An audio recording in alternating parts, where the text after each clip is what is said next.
So hello guys, hope you all guys are doing well, and it's day 23 of Mission 30 days. Welcome you all to your own channel. It's not a channel of my own. It's all yours.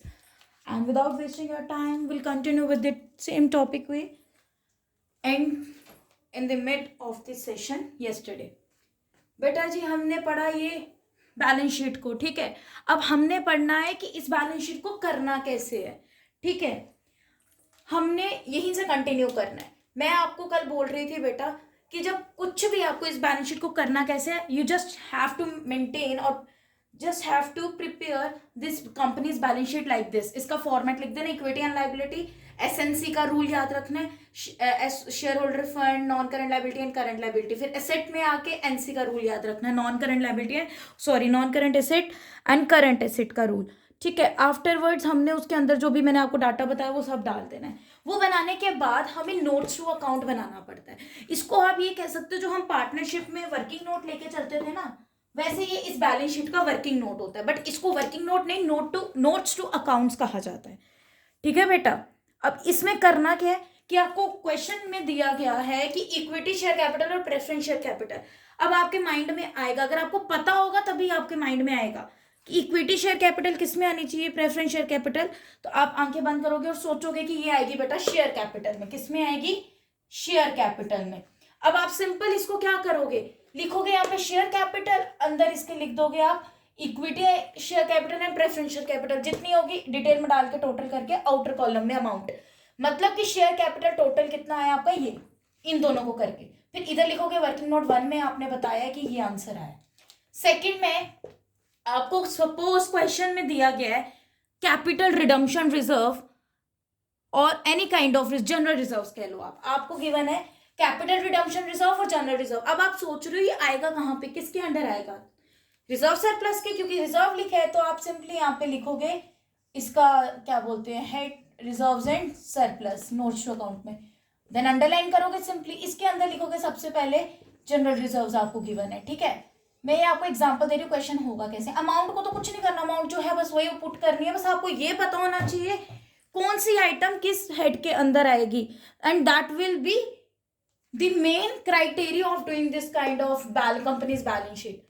अब capital redemption reserve, वो भी आपको लग रहा है कि reserve surplus में आएगा, बिल्कुल इसी में ही आएगा कैपिटल रिडम्पशन रिजर्व, जिसके बाद साइड पे लिखा होगा बेटा रिजर्व, जिसके एंड में कई बार होगा आपके पास balance in statement of P&L surplus जिसको बोलते हैं, ऐसे लिखा होगा सरप्लस और ऐसे लिखा होगा that is balance in statement of P&L।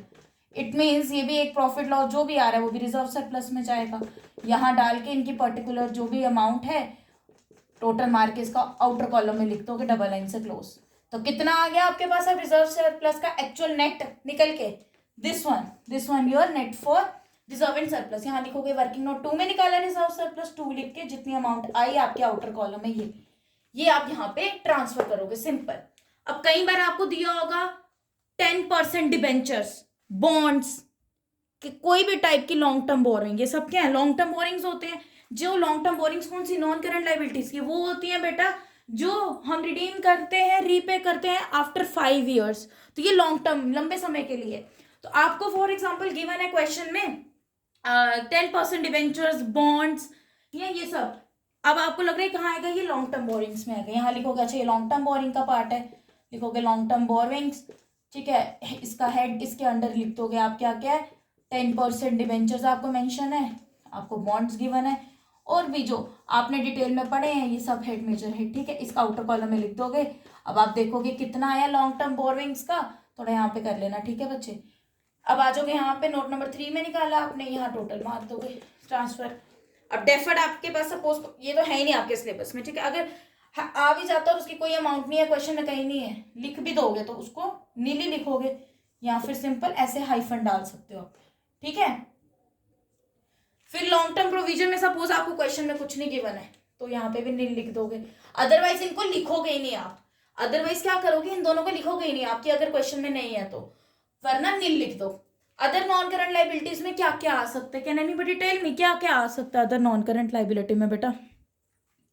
हाँ जी बच्चे, बेटा वो सब नॉन करंट, वो लंबे समय वाली लाइबिलिटीज, वो बोरोइंग्स लॉन्ग टर्म या नॉन करंट लाइबिलिटीज, वो जो इन सब हेड्स के अंदर नहीं आती बट होती नॉन करंट लाइबिलिटी है, तो उसको चुप करके आपने अदर में डाल देना है। उसको किस में डालना है पुत्र जी? अदर में। फिर आती है करंट लाइबिलिटी में, ठीक है। सपोज ये आपको नहीं कुछ मेंशन, या सीधा आपको क्वेश्चन में कई बार दिया होता है अदर नॉन करंट लाइबिलिटी, तो आप फिर सीधा यहीं पे लिख दोगे, क्योंकि वो आपको ऑलरेडी कैलकुलेट करके डिटरमाइन करके क्वेश्चन में मेंशन है, ठीक है। वो आप डायरेक्टली यहाँ पे लिख लोगे, ठीक है पुत्र जी। अब हमने क्या करना है, अब हमने देखना है कि करंट लाइबिलिटीज में कुछ हमें ऐसा डाटा गिवन है। वेट, देखो बच्चे, अब जैसे सपोज आपको करंट लाइबिलिटीज में, करंट लाइबिलिटी के नाम पे आपको गिवन है, कई बार आपने वर्ड सुना होगा शॉर्ट टर्म प्रोविजंस, इसमें है ना शॉर्ट टर्म प्रोविजन, उसमें सुना होगा आपने कभी प्रोविजन फॉर टैक्स। तो अब आपको लग रहा है प्रोविजन फॉर टैक्स तो आएगा, बट किसके अंदर आएगा? होती तो करंट लाइबिलिटी है, पर करंट लाइबिलिटी में शॉर्ट टर्म प्रोविजंस में आएगा। यहाँ सिंपली लिखोगे या तो करंट लाइबिलिटीज, या तो सिंपली आप लिखोगे short term provisions, short term provisions, और इसके अंडर लिख दोगे प्रोविजन फॉर टैक्स आपको गिवन है, ठीक है। जितना आपको गिवन है उतना आपने यहाँ डाला। फिर देखोगे कुछ आपको और है जो शॉर्ट टर्म प्रोविजन में आ सकता है, क्वेश्चन में गिवन नहीं है, चुप करके इसका नेट मार के बाहर सेम ही चीज चली जाएगी अमाउंट, और यहाँ पे लिखोगे आप नोट नंबर 4, ठीक है। ये नोट्स टू अकाउंट में ऐसे होता है। अब ट्रेड पेबल मतलब याद रखोगे बच्चे आप लोग, चलो इसका कॉन्सेप्ट मैं बताती हूँ आपको, रुको। अब अदर करंट लाइबिलिटीज में कई बार आपको दिया गया होता है unpaid dividend, unclaimed dividend, proposed dividend, preliminary expense, ये सब किस में आते हैं? होते तो करंट लाइबिलिटीज हैं बट जाती किस में है? अदर करंट लाइबिलिटीज में। किस में जाती है बेटा? अदर में। या सब नोट्स अकाउंट में डाल के इन सब का टोटल मार के बाहर आउटर कॉलम में कर दोगे डबल लाइन से क्लोज, क्योंकि इसका कहीं यूज नहीं होगा, और इसका सिर्फ सिंपल कहाँ यूज होगा? यहाँ पे आके नोट नंबर लिखोगे अदर करंट लाइबिलिटी में। नोट नंबर 5 है हमारा, हाँ 5 है हमारा, राइट। जितना आया आपने इधर डाल दिया, टोटल मारोगे अपनी लाइबिलिटी साइड का। अगर आपकी लाइबिलिटी एसेट सेम आ रही है तो it means your answer is correct. अब ऐसे ही अगर आपको एसेट साइड में हो, आपको सिंपली यहाँ पे गिवन हो एसेट साइड में, वेट हम एसेट साइड का भी बनाते हैं। अब आगे हम एसेट साइड में, हमने लिख लिया सबसे पहले नॉन करंट एसेट। अब देखो मैंने इतनी आइटम्स पढ़ाएंगे, जरूरी नहीं है उस क्वेश्चन में सब कुछ ही हो नॉन करंट एसेट का, वो आपको लिमिटेड आइटम्स होंगी। अब आप क्वेश्चन पे डिपेंड करेगा कि जो जो आइटम्स है वो यहाँ पे सब हेड्स लो क्या, अदरवाइज मत लो, क्योंकि आपका टाइम वेस्ट है। इन्विजिलेटर आपको कुछ नहीं बोलने वाला, चाहे आप एक्स्ट्रा लिखो या ना लिखो, क्योंकि उसका कोई लेना देना ही नहीं होगा अगर क्वेश्चन में वो चीज़ है ही नहीं गिवन तो, ठीक है। लिख भी लोगे कोई बड़ी बात नहीं, उसके आगे आपको नील लिख देना फिर सीधा, ठीक है। Anyways come to the point. अब हम देखते हैं, अगर हमें क्वेश्चन में मेंशन है land, machinery, plant, building, furniture, fixtures, ये ऐसे टाइप के एसेट्स, ये कौन से एसेट्स होते हैं? These are tangible assets, fixed assets जिनको बोलते हैं ना, टेंजिबल है या फिर फिक्स्ड एसेट्स जिसको बोलते हैं। यहां पे आप लिखोगे simply fixed asset, fixed assets. अब फिक्स्ड एसेट्स में क्या होगा? हाँ जी बच्चे, तो अब जैसे लैंड, फर्नीचर, बिल्डिंग कुछ ऐसा आपको गिवन, अब आपको पता है वो टेंजिबल एसेट है, आपने यहाँ पे लिखना है नॉन करंट एसेट में फिक्स्ड एसेट, उसके अंडर लिखना है आपने टेंजिबल एसेट्स, सिंपली आपने ऐसे लिखना है, ठीक है। ये हम वही कंटिन्यू कर रहे हैं, आपका एक ना क्वेश्चन टाइप आपको इमेजिनरी फिगर्स के साथ मैं बता रही हूँ। This is a question of imaginary figures, I am not taking any kind of figures in numerical form, but मैं आपको एक इसका वो कहते हैं ना वो बता रही हूँ, परफॉर्मा बता रही हूँ कैसे होगा, क्योंकि अमाउंट तो जो गिवन है वही लिखनी है आपने, बाकी सारा आपको इसका जो क्राइटेरिया रहेगा, स्ट्रैटेजी रहेगी, वो तो वही रहने वाली है। एनीवेज अब हम यहाँ सिंपली क्या लिख लेंगे? यहाँ लिखेंगे हम, आई थिंक हमारा 6th वाला है ना, अब नोट नंबर, तो टेंजिबल एसेट्स लिखेंगे।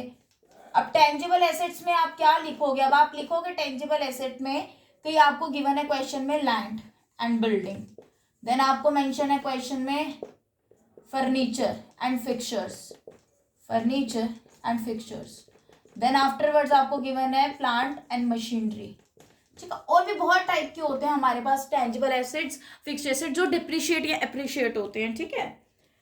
अब हम लिखेंगे, देखो फिक्स्ड एसेट बेसिकली वही एसेट्स होते हैं जो डिप्रिशिएट होते हैं, इनटेंजिबल डिप्रिशिएट नहीं, एमोटाइज्ड होते हैं। एनीवेज जो भी रहेगा हमने डिटेल में डालना, सॉरी आफ्टरवर्ड्स हमने इनका ना नेट निकाल के टोटल करके आउटर कॉलम में डाल देना है, डबल लाइन से क्लोज कर देना है। मतलब टेंजिबल एसेट में लिखोगे आप सिंपल 6 नोट नंबर और जितना आया उतना डाल दिया, ठीक है। फिर आप देखोगे कि नॉन करंट एसेट का और कोई डाटा गिवन है क्वेश्चन में, तो अगर आपको क्वेश्चन में गिवन होगा नॉन करंट इन्वेस्टमेंट, वो तो आप सीधा डाल दोगे यहाँ पे, ठीक है, नॉन करंट इन्वेस्टमेंट, ठीक है, अगर गिवन होगा तो सिंपल। फिर उसके बाद आप देख रहे हो आपको क्वेश्चन में गिवन है इंटेंजिबल एसेट्स, कौन सी एसेट, इंटेंजिबल एसेट्स। अब आप यहाँ लिखोगे इंटेंजिबल एसेट सिंपली। अब इंटेंजिबल एसेट के नाम पे अगर आपको खाली एक ही चीज गिवन है गुडविल, वो आप यहाँ भी लिख सकते हो और वहां भी लिख सकते हो, कोई भी चीज, अगर जिसके सिर्फ सिंगल चीज मेंशन है यहाँ लिख लो या वहां, ज्यादा मैं बोलूंगी आपको प्रेफरेबल वही है, रिकमेंडेड कि यहाँ लिखो, क्योंकि वहां सीधा चलने दो ट्रीटमेंट, कोई आइटम ना घुसाओ, बड़ा क्योस हो जाएगा वहां पे क्रिएट। फिर इंटेंजिबल एसेट, ठीक है, इसमें आप सिंपली क्या लिखोगे अगर आपको गिवन है गुडविल, क्योंकि गुडविल हमारी इंटेंजिबल एसेट है, इसको हम नहीं सकते, we can't see, we can't feel it, sorry we can't see it, we can't touch it, but we can feel it, feel कर सकते हैं फलाने की गुडविल ऐसी है, फलाने की रेपुटेशन वैसी है, ठीक है। गुडविल डाल दी हमने यहाँ पे। फिर आपको इसके नाम पे पेटेंट्स गिवन है, पेटेंट कॉपीराइट कुछ भी हो गया, ट्रेडमार्क्स, वो सब हमारे इंटेंजिबल है। अब जो भाई इंटेंजिबल एसेट्स होते हैं ये हमारी जब कम होती है वैल्यू, ऐसा नहीं है इनकी गिरते हैं, तो ये ऐसा नहीं है कि ये गिरते नहीं है, गिरते हैं, इनकी भी वैल्यू डिक्रीज होती है, बट जब ये डिक्रीज होते हैं इंटेंजिबल एसेट, तो हम इनको बोलते हैं कि इंटेंजिबल एसेट्स बच्चे हमारे एमोटाइज्ड हुए हैं, नॉट डिप्रिशिएट। इंटेंजिबल एसेट लिखेंगे हम यहाँ पे 7, यहाँ जितना आया हमने डाल दिया। फिर अगर आपको और कुछ नहीं गिवन है नॉन करंट एसेट का, फिर आप आते हो यहाँ पे सेकंड पे करंट एसेट। आपको करंट एसेट के नाम पे कभी कभी कुछ भी नहीं गिवन होगा, जब कुछ नहीं होगा आप नील लिखोगे, जब होगा गिवन तो फिर उसके अकॉर्डिंगली आप सारा ट्रीटमेंट फॉलो करोगे अपना, इज इट।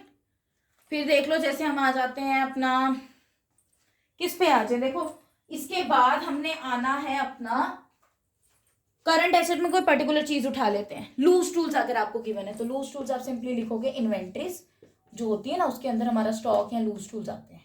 इन्वेंट्री को बेसिकली स्टॉक कहते हैं। अब कई बार बच्चे बोलते हैं कि मैडम क्वेश्चन में हमें स्टॉक गिवन है, तो उसके लिए भी क्या हमें यहाँ पे मेंशन करना पड़ेगा इन्वेंट्री के अंदर स्टॉक? बिल्कुल नहीं, क्योंकि इन्वेंट्री का दूसरा नाम ही स्टॉक है बेटा। तो आप यहाँ सिंपली लिखोगे इन्वेंट्री, ब्रैकेट में स्टॉक शो कर सकते हो for the sake of teacher, नहीं तो आप यहां लिखो इन्वेंट्रीज, और उसके अलावा स्टॉक के अलावा कुछ और ऐसा आपको गिवन है जो इन्वेंट्री के अंदर आता है, तो आप फिर लिखोगे यहाँ पे स्टॉक।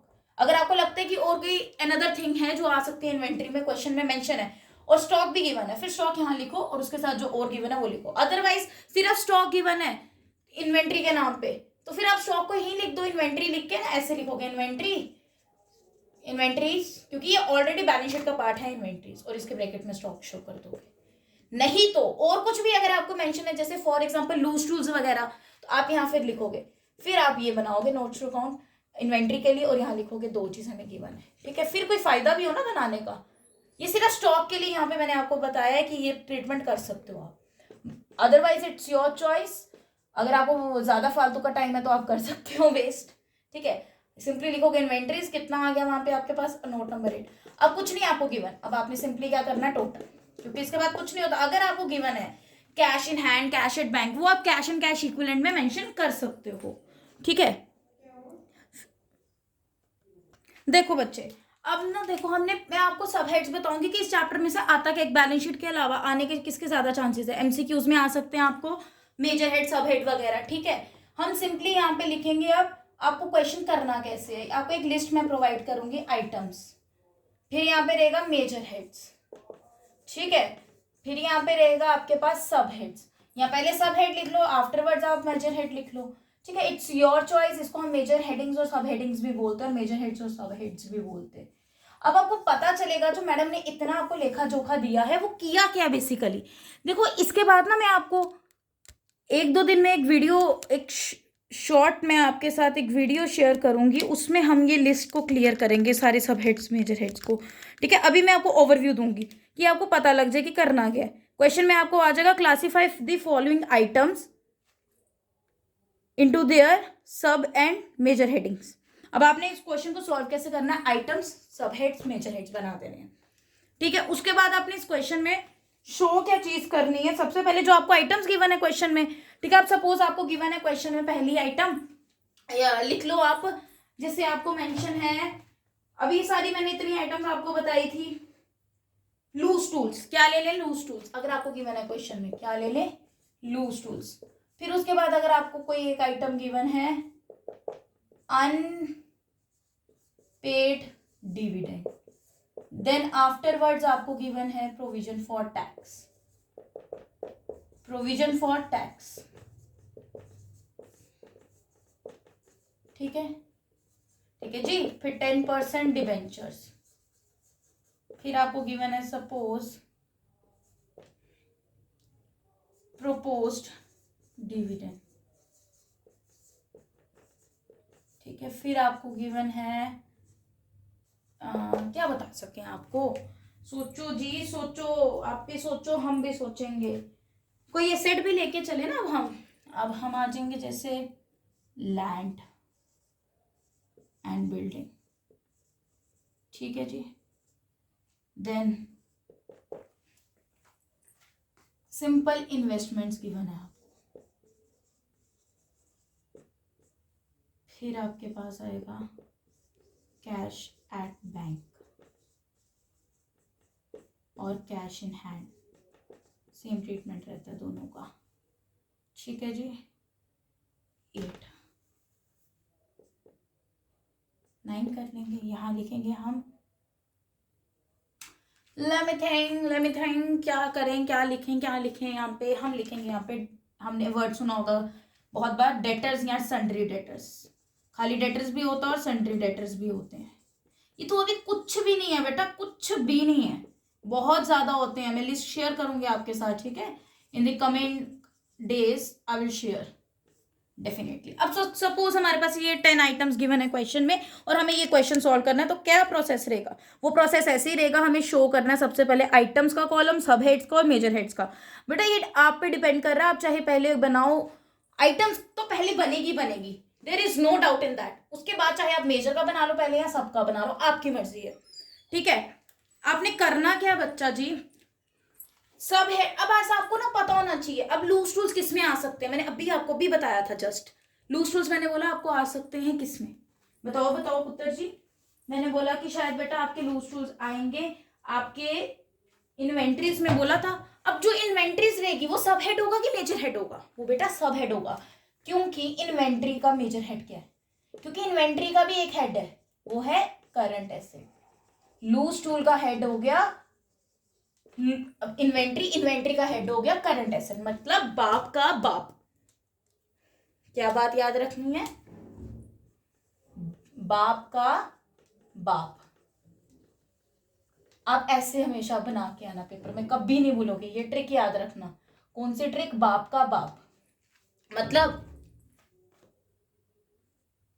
बाप का बाप क्या हो गया बेटा, बाप का बाप का मतलब हो गया आइटम्स का कॉलम तो बनेगा, ये आपको सब गिवन होगा, ये तो आपने खुद से कुछ नहीं लिखना है, आपको गिवन होगा।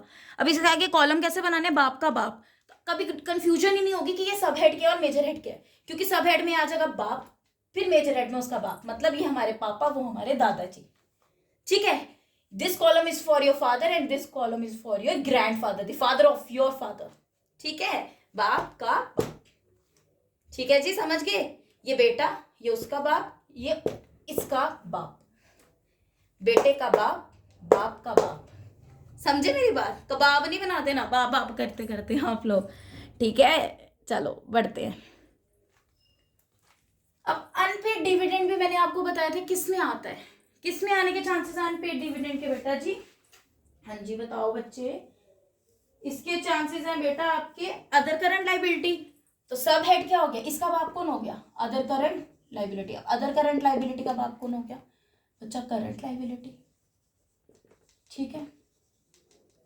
देन आपके पास है प्रोविजन फॉर टैक्स, कुछ नहीं लिखा इसके साथ, प्रोविजन फॉर टैक्स के साथ हमेशा याद रखना है कि प्रोविजन फॉर टैक्स हमारा शॉर्ट टर्म प्रोविजन होता है। क्या होता है हमारा बेटा, शॉर्ट टर्म प्रोविजन, या फिर आप कह सकते हो इसको, क्या कह सकते हो बताओ मुझे, थोड़ा यार आप लोग भी दिमाग लगा लो, कुछ नहीं हो जाएगा, नहीं नजर लगती आप लोगों को, कोई नहीं लगाता। बताओ प्रोविजन फॉर टैक्स किस में आ सकता है?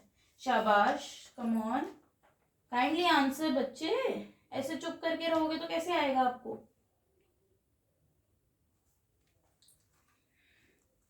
प्रोविजन फॉर टैक्स को आप कह सकते हो शॉर्ट टर्म प्रोविजन भी, आप इसको रिजर्व सरप्लस में भी डाल सकते हो, ठीक है।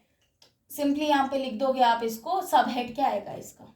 हाँ जी बताओ यार, या तो रिजर्व सरप्लस या फिर शॉर्ट टर्म बोरविंग्स। फिर आ जाएंगे यहाँ पे, ये किसका, इसका बाप कौन है? सॉरी, शेयर होल्डर्स, नहीं, रिजर्व प्रोविजन फॉर टैक्स कैसे आ गया रिजर्व में?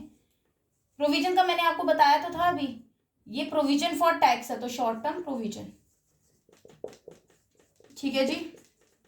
फिर इसका बाप आ जाएगा पुत्र जी करंट लाइबिलिटी। फिर आ जाएंगे 10% डिबेंचर, इसका बाप आ गया लॉन्ग टर्म बोरविंग्स, और उसका बाप आ गया, इसका ही बाप आ गया आगे, इसका दादा आ गया 10% डिबेंचर का, कौन? Non current liability. समझ आना short form, propose dividend, it's a kind of other current liability. And दादाजी आगे इनके करंट लाइबिलिटी।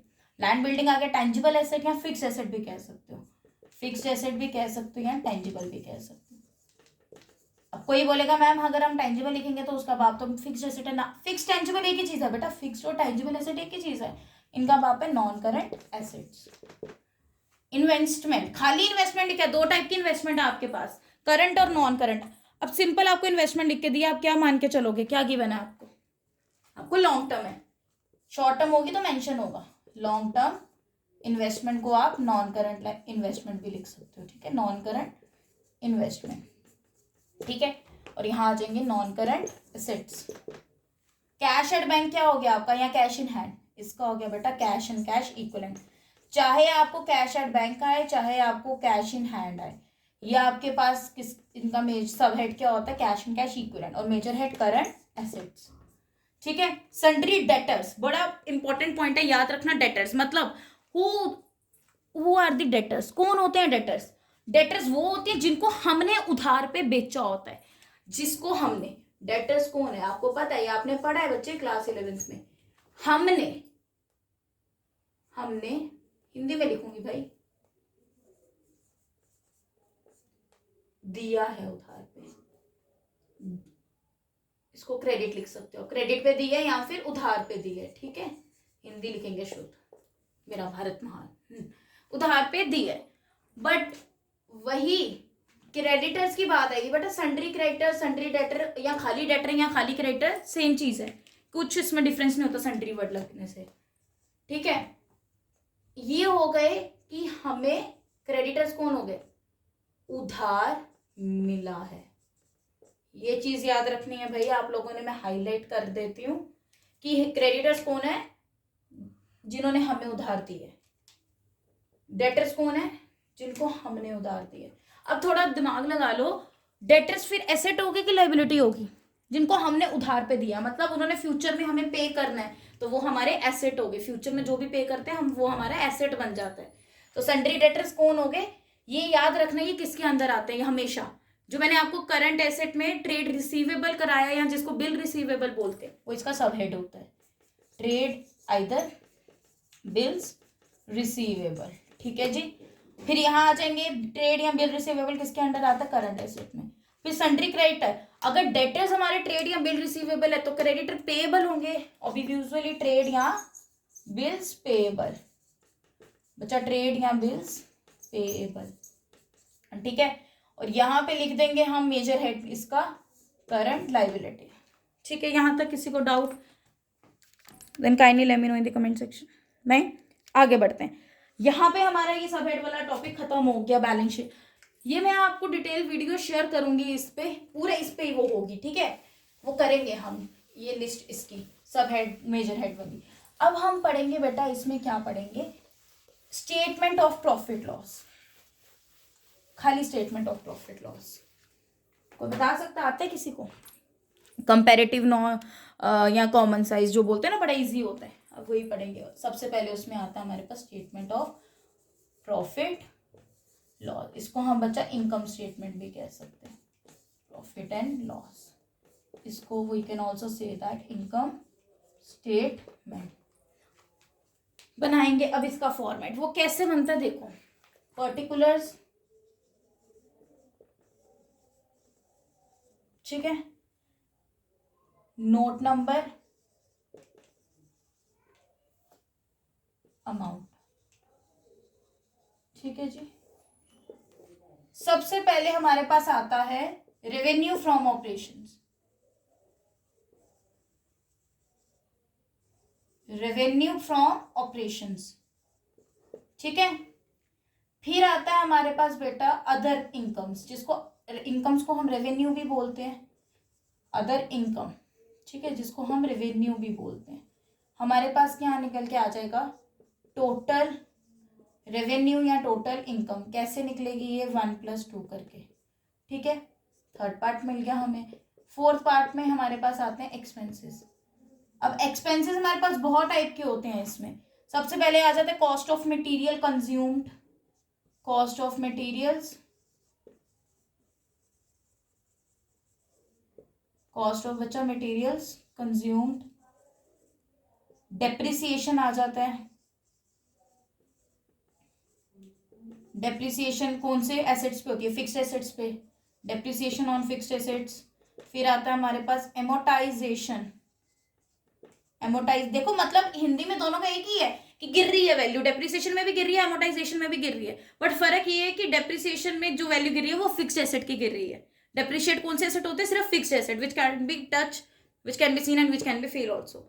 बट एमोटाइज कौन से है, जो इंटेंजिबल है, जो दिखते नहीं है, they can't be visible, can't be touch, but only we can feel them. Amortisation of या एमोटाइजेशन ऑन इंटेंजिबल एसेट्स। बेटा ये देखो गुडविल है, किसी की गुडविल गिर गई, उसकी रेपुटेशन गिर गई, वो तो फील कर रहे हैं ना, हाँ उसकी रेपुटेशन गिर गई। फाइनेंस कॉस्ट आ जाती है आपके पास, ठीक है। फिर आ जाते हैं employee benefit expenses, employees benefit expenses, ठीक है।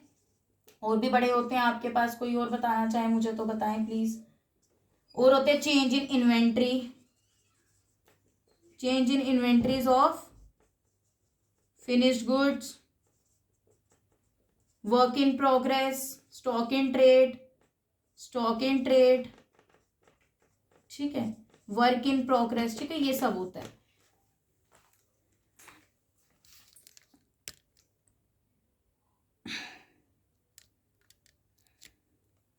बच्चा और भी बहुत सारे होते हैं। जब वो हो गया उसके बाद हमारे पास निकलता है फिफ्थ में टोटल एक्सपेंसेस, टोटल एक्सपेंसेस। अब वो टोटल एक्सपेंसेस कैसे निकलते हैं, कुछ नहीं लिखना, जितने भी एक्सपेंसेस उन सबका टोटल कर दोगे।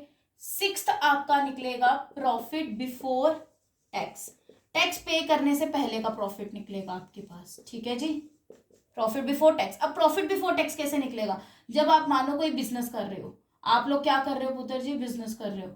अब उस बिजनेस में आप लोगों ने चेक तो करना है ना, मुझे फायदा हुआ, मुनाफा हुआ है या नुकसान हुआ। आप हर कोई बिजनेसमैन देखते हैं यार ऐसे थोड़े बिजनेस चलते हैं। तो प्रॉफिट बिफोर टैक्स में हर फाइनेंशियल ईयर में, हर असेसमेंट ईयर में आप चेक करते हो कि इस साल मैंने कितना कमाया है या पिछले साल से मेरी क्या इंप्रूवमेंट हुई, मेरे फाइनेंशियल स्टेटमेंट्स कैसे हैं, फाइनल अकाउंट्स मेरे, मेरी बैलेंस शीट की क्या पोजीशन है, मेरे ट्रेडिंग प्रॉफिट लॉस अकाउंट की क्या परफॉर्मेंस, क्या हेल्थ है उनकी, क्या एग्जैक्ट पोजीशन बता रही है मेरी बैलेंस शीट फॉर्म की, पिछले साल क्या हुआ था, इस साल क्या हुआ है, नेट प्रॉफिट हुआ कितना कितना था पिछले, सब कंपेरिजन होते हैं। अब हम हमेशा टैक्स पे करने से पहले हम कैसे निकालते हैं प्रॉफिट, या तो प्रॉफिट होगा या तो लॉस होगा। देखो ये तो अनसर्टेन है, प्रॉफिट भी हो सकता है लॉस भी हो सकता है। अगर आप बिजनेस कर रहे हो तो business is all about risk, business का सारा है काम ही क्या है, रिस्क है, कि वो प्रॉफिट भी हो सकता है और लॉस भी हो सकता है। तो अब प्रॉफिट आपने निकालना है टैक्स पे करने से पहले। अब देखो अगर आप मार्केट में बैठे हो, बिजनेस कर रहे हो, तो अब आपको बिना प्रॉफिट पे किए तो एक दिन भी नहीं गवर्नमेंट रहने देगी मार्केट के अंदर, चाहे जितना मर्जी आपने फ्लरिश करके रखा हो अपना business. You have to fulfil the lawful requirements of government authority. तो उसकी लॉफुल जो प्रैक्टिसेस है उनको आपको क्या करना है, फॉलो करना है, you have to perform them. तो अब पर आपने प्रॉफिट कैसे निकाला, अब आप देखोगे कि हाँ इतना मैंने कमाया, इतना मैंने खर्चा किया। अब जो मेरे पास कंक्लूजन निकल के आया नेट, क्या वो मुझे फायदा दे रहा है, क्या नुकसान दे रहा है। आइदर प्रॉफिट और लॉस, दो ही चीजें होंगी, या तो हम प्रॉफिट अर्न करेंगे या तो हम लॉस इनकर्ड करेंगे, ठीक है, देखो प्रॉफिट जो है वो हमेशा अर्न होता है, उसको बोलते हैं हम अर्न हुआ, अर्नड, ठीक है। बट जो हमारा लॉस होता है बेटा, लॉस को हम अर्नड नहीं बोलते, लॉस को हम बोलते हैं हमने इनकर्ड किया लॉस, या हमें बियर किया हमने लॉस को। एनीवेज, अब प्रॉफिट बिफोर टैक्स निकालने से पहले, प्रॉफिट बिफोर टैक्स कैसे निकलेगा, टैक्स पे करोगे, गवर्नमेंट को दोगे, उससे पहले आप एक चीज निकालोगे प्रॉफिट या लॉस। अब वो कैसे निकालोगे, अपनी कमाई में से अपने खर्चे माइनस करोगे। कमाई कितनी थी आपकी, थर्ड नंबर पे आपकी इनकम्स थी, हमेशा इनकम्स में ही एक्सपेंसेस माइनस होते हैं। अब खर्चों में से थोड़ी अपनी कमाई माइनस करोगे, वो बात की बात है आपकी, सॉरी फिफ्थ नंबर पे आपकी एक्सपेंसेस, बात की बात है। That is your another thing बच्चे, कि अब आपने लॉस निकाला या प्रॉफिट निकाला, फॉर्मूला यही लगेगा 3 माइनस 5, मतलब total income minus total expense, यही फॉर्मूला लगेगा। इनकम में से एक्सपेंस जाएंगे हमेशा। अब उसके बाद अगर आंसर पॉजिटिव में आ रहा है इट मीन्स आपको प्रॉफिट हुए, अगर आंसर नेगेटिव में आ रहा है मतलब लॉस हुए, मतलब आपके एक्सपेंसेस क्या एक्सीड कर गए आपकी लिमिट ऑफ, किसकी लिमिट को एक्सीड किया, एक्सपेंसेस ने इनकम की लिमिट को ऑब्वियसली। अब सिंपली आपने जब प्रॉफिट भी निकाल लिया, उसके बाद 7th नंबर पे आप टैक्स को माइनस करोगे। अब सिंपली लिखोगे लेस, नहीं इधर नहीं, लेस टैक्स। अब बच्चों को बहुत डाउट रहता है, टैक्स तो चलो परसेंटेज में गिवन होगा, बच्चों को डाउट क्या रहता है कि टैक्स पे करना कैसे है हमने। बेटा जो आपका यहाँ पे आंसर निकलेगा ना प्रॉफिट बिफोर टैक्स, इस पे आपने टैक्स पे करना है। ये जितना भी आंसर निकलेगा इस पे परसेंटेज लगाओगे टैक्स का, ठीक है। जो आंसर आया वो यहाँ टैक्स में डालोगे, उसको माइनस करोगे, ठीक है। जो निकल के आया that will be your profit after tax. अगर कोई बच्चे बोलेंगे कि मैडम क्वेश्चन में दिया ही नहीं होगा टैक्स, पहले तो ये बात बहुत बहुत बहुत रेयर चांस है, बहुत रेयर केस है कि अगर आपको नहीं गिवन है प्रॉफिट को, इसका टैक्स क्वेश्चन में नहीं गिवन है तो नहीं दोगे यार, फिर यहीं पे क्वेश्चन खत्म कर दोगे अपना प्रॉफिट बिफोर टैक्स पे। गिवन है तो यहाँ पे क्वेश्चन खत्म करोगे। दो एक तरीके हो सकते, दो ही ऑल्टरनेट है हमारे पास, ठीक है। अब कल we will do comparative statement, कल करते हैं हम लोग यार कंपैरेटिव स्टेटमेंट को, ठीक है। अब आप लोग प्लीज घर पे पढ़ो। So that's all for today. We'll meet on tomorrow. Do subscribe, like, share, comment, and kindly let me know in the comment section if you guys are facing any kind of doubt and deviation in today's lecture or session. Till that, Radhe Radhe and Shubh Mahashivratri to you all. ठीक है, भोलेनाथ जी आप पे कृपा बरसाएं यार, अच्छे अच्छे exam दो, अच्छे अच्छे नंबर लो, अच्छे अच्छे कॉलेजेस में admission low. We'll hope for your best, better and great. ठीक है, well wishes.